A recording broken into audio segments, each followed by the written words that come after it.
જ્યારે પણ આપણે બ્લોકેજ કહીએ ને ત્યારે આપણે માઇન્ડમાં એક જ કોમન વસ્તુ બધાને જ ખબર હોય, કોલેસ્ટ્રોલ. તો કોલેસ્ટ્રોલ એક ફેમિલી છે, એના બે છોકરા છે.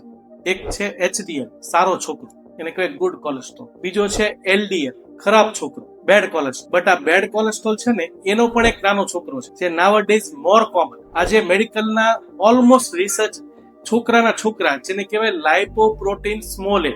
આજે LDA છે ને એની વેલ્યુ અત્યારે સાયન્સ એવું કહે છે કે એને 70 થી ઓછું રાખો કે બ્લોકેજ વધે નહીં. પણ કોઈ એવું સ્ટડી નથી કે એમાંથી કંટ્રોલ આવ્યું કે LDL ને તમે ઓછું કરો અને બ્લોકેજ ઘટવા મળે. બટ એવા રિસર્ચ પેપર અત્યારે સામે આવ્યા છે કે જે લાઇપોપ્રોટીન અગર સ્મોલ એ તમારું 30 થી વધુ છે તો 4 ગણું રિસ્કી છે LDL કરતા. બટ સાયન્સ અત્યારે આગળ એમાં એટલે નથી વધતું કે અત્યારે એની પાસે ઠોસ દવા નથી. બટ હા, હું આજે હેલ્પ કરીશ કે તમે લાઇપોપ્રોટીન સ્મોલ એને કઈ રીતે ઓછું કરી શકો.